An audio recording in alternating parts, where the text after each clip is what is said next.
Well, here we're back. As you can see, it's just a single bunk sleeper. I don't carry a TV or nothing like that with me because I'm not in the truck that much. And if I'm in a truck, I'm working. It's 11 hours driving, 14 hours unloading, hooking and dropping and hooking and everything else, and then I shut down sleep, and 10 hours later I'm rolling down the road. So I don't do a TV or anything of that sort. I used to when I was over the road, but doing this I don't. You can see I carry an RC car with me. There's a track down in Milwaukee, one up by Green Bay. Sometimes if I shut down up there, I may go in there and play around with it. It's just something I carry on. It's something that I do on the side is kind of my free time. I race RC cars, so I carry a rig with me just in case I want to do. It's pretty basic. Got your OBC here with the log books and everything. This deal right here is actually the sensor that's on the front of the truck. It's kind of, like I said, it's kind of cool, kind of a pain in the butt.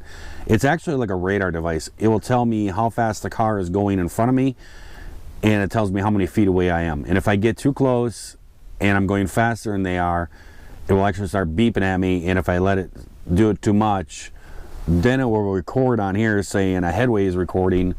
And then somebody calls me from the company and, hey, what are you doing following them so close, blah, blah, blah. And it's like, yeah, whatever. If you do too many of those in a month, then you get, then you have to go to a special class, I guess, or something, wear a dunce hat. I don't know. But it is a 2015 Freightliner Cascadia. Pretty basic. It's got the little snub nose, which I like because of the rail yard, because it gets kind of tight in those rail yards, and it's nice to be able to see right over. If you sit up there, you can see right over the nose and see where you're at. But here's that sensor. It's right here. I work with it. I've gotten used to it. They're steel containers, and what happens is it's a real thin-walled steel container. It's just the corner posts, and then there's 4 posts in the center that are strong. That's the lift points and everything. We take this to the shipper, and then they load this, and this is actually the load. This comes off of this chassis, and it unhooks from here, and they lift it off, and they put it onto a train, and it gets hauled to wherever it's going, and then it gets set on another chassis in California or wherever, and then another driver picks it up and delivers it. Pretty basic. The chassis is just a frame members that goes back. It's kind of like a flatbed, except without the flat part on top. It's just frame rails. And then now one thing about this company is you'll see a lot of intermodal guys going on the highway and their tires are wobbling like crazy. Those are those old school China tires, and they got those pressure lugs on them that hook into the frame. And those things, we get bounced around so much on the rail yards and stuff dropped on us and everything. Those things get bent up a little bit, and that's why they wobble. These are actually real truck tires. You got the 10 lugs just like any other truck tire. And this one's got the auto fill on it, actually. You can see the hoses in the middle of there. When you put air to the trailer, if I get a leak or something in a tire, it will take air off the trailer and put it into that tire and keep it at 105 PSI. So it's kind of nice. This container is actually locked on here. This is the lock mechanism. And all you do is you push this up. That's the safety catch. You push that up, and then this turns like this. And when it turns, you can see the pin in here, if you can see it or not. It goes sideways. Now, if I was to go around a corner, this container would just lift right off and fall over. So the only thing that holds it is when you lock this mechanism right here. Try and do this one-handed. There we go.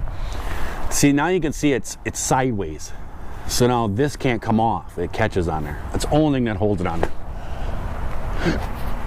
I am loaded right now. I just came out of Chicago. Here's the other rear lock here. You can see this one is locked up.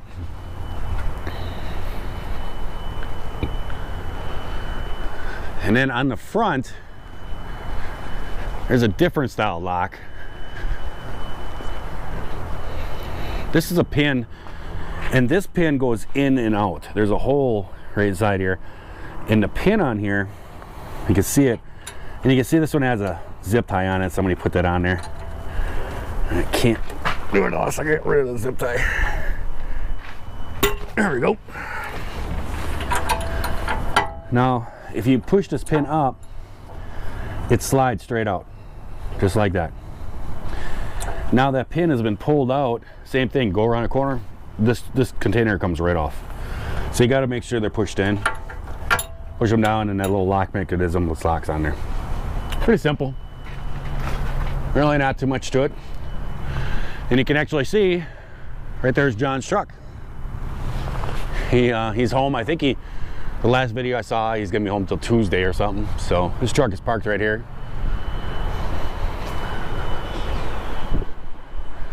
Oh, here comes the Ottery.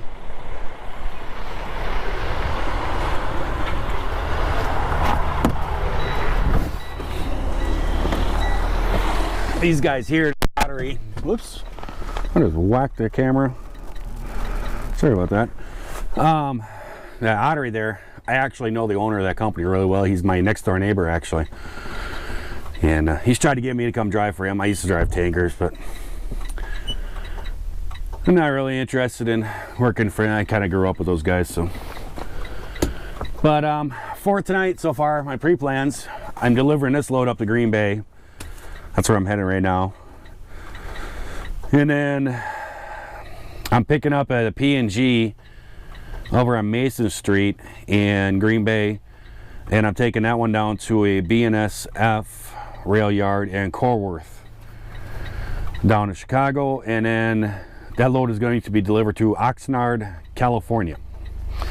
I've actually been very impressed with how you pick up a load in Wisconsin, and I'll pick it up tonight. And let's see if I can figure this out. This load is going to be picked up tonight. There we go, looking at the pre-plans. And it doesn't give it to me until I get the pre-plan, until I get the dispatch on it. It'll be picked up tonight and it'll be taken down in a rail yard. It's supposed to be there, it can't be there any later than tomorrow afternoon at 5 o'clock. And then it'll be loaded on a train, and then it'll be Tuesday that it's going to be on a train. It will probably be delivered in Oxnard, California, probably on Thursday or Friday. And I'm impressed in how fast that goes. So that's about it. I'll take you guys on for a little for this evening, and you guys can see what this all entails. I'll just bring you at the pickups and the deliveries and stuff, and let you guys see that stuff. Like I said, you guys watch John drive enough. You don't need to watch me.